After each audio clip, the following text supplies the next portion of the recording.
कष्ट अथवा आपातकाल से बचाव के लिए धन की रक्षा करनी चाहिए और धन खर्च करके भी स्त्री की रक्षा करनी चाहिए। परंतु स्त्री और धन से भी अधिक आवश्यक यह है कि व्यक्ति अपनी रक्षा करे।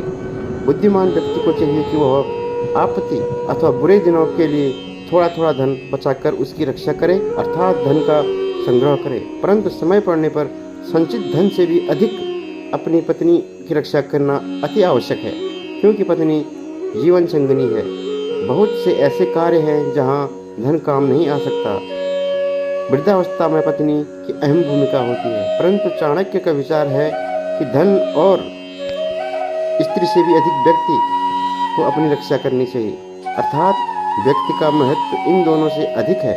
क्योंकि यदि व्यक्ति का अपना ही नाश हो गया तो धन और स्त्री का प्रयोजन की क्या रक्षा रह जाएगा। इसलिए व्यक्ति के लिए धन संग्रह और स्त्री रक्षा की अपेक्षा समय आने पर अपनी रक्षा करना अधिक महत्व का कार्य हो जाता है। आचार्य चाणक्य कहते हैं, आपातकाल के लिए अर्थात विपत्तियों से छुटकारा पाने के लिए धन की रक्षा करनी चाहिए, क्योंकि जिसके पास धन होता है उसके लिए किसी भी आपत्ति का सामना करना कठिन नहीं होता है।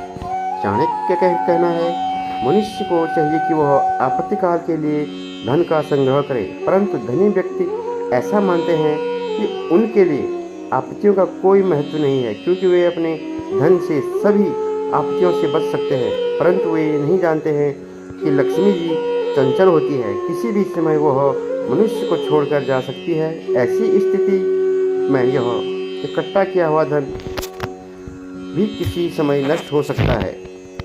आचार्य चाणक्य कहते हैं, जिस देश में आदर सम्मान नहीं और ना ही आजीविका का कोई साधन हो, कोई बंधु बांधव और रिश्तेदार भी नहीं तथा किसी प्रकार की विद्या तथा गुणों की प्राप्ति की संभावना भी नहीं, ऐसे देश को छोड़ देना चाहिए। ऐसे स्थान पर रहना उचित नहीं है। किसी अन्य देश अथवा किसी अन्य स्थान पर जाने का एक प्रलोभन यह होता है कि वहाँ जाकर कोई नई बात, नई विद्या अथवा नया गुण सीखेंगे, परंतु जहाँ इसमें से किसी भी बात की संभावना न हो, ऐसे देश को छोड़ देना अर्थात त्याग कर देना चाहिए। आचार्य चाणक्य कहते हैं, धनवान लोगों से व्यापार की वृद्धि होती है। वेद को जानने वाले ब्राह्मण धर्म की रक्षा करते हैं। राजा न्याय और शासन व्यवस्था को स्थिर रखता है। नदी जल तथा सिंचाई के लिए आवश्यक है और रोग से छुटकारा पाने के लिए वेद की आवश्यकता है। चाणक्य कहते हैं, जहाँ पर ये 5 चीज़ें न हो उस स्थान को त्याग देना चाहिए।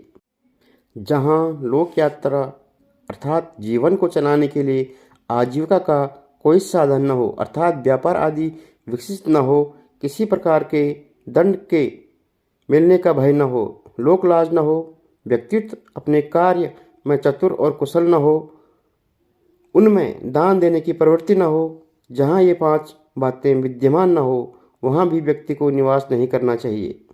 काम लेने पर नौकर चाकरों की, दुख आने पर बंधु बांधवों की, कष्ट आने पर मित्र की तथा धन नाश होने पर अपनी पत्नी की वास्तविकता का ज्ञान होता है। चाणक्य कहते हैं कि जब सेवक को किसी कार्य पर नियुक्त किया जाएगा तभी पता चलेगा कि वह कितना योग्य है, वह कार्य में सक्षम है अथवा नहीं।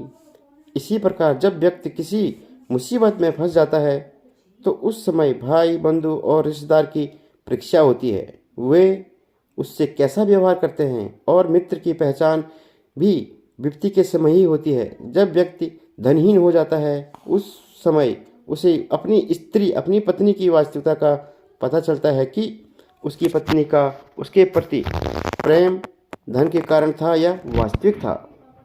आचार्य चाणक्य कहते हैं, किसी रोग से पीड़ित होने पर, दुख आने पर, अकाल पड़ने पर, शत्रु की ओर से संकट आने पर, राज्यसभा में तथा शमशान अथवा किसी की मृत्यु के समय जो व्यक्ति साथ नहीं छोड़ता, वास्तव में वही सच्चा बंधु माना जाता है। व्यक्ति के रोग शैया पर पड़े होने अथवा दुखी होने, अकाल पड़ने और शत्रु द्वारा किसी भी प्रकार का संकट पैदा होने अथवा किसी मुकदमे आदि में फंस जाने पर गवाह आदि सहायक के रूप में कानून की गिरफ्त के समय और मरने पर जो व्यक्ति शमशान घाट पर साथ देता है वही सच्चा बंधु होता है। अर्थात यह अवसर ऐसे होते हैं जब सहायकों की आवश्यकता होती है, परंतु संसार का यह नियम है कि जो किसी की सहायता करता है उसको ही सहायता मिलती है। जो समय पर किसी के काम आता है उसका साथ कौन देगा।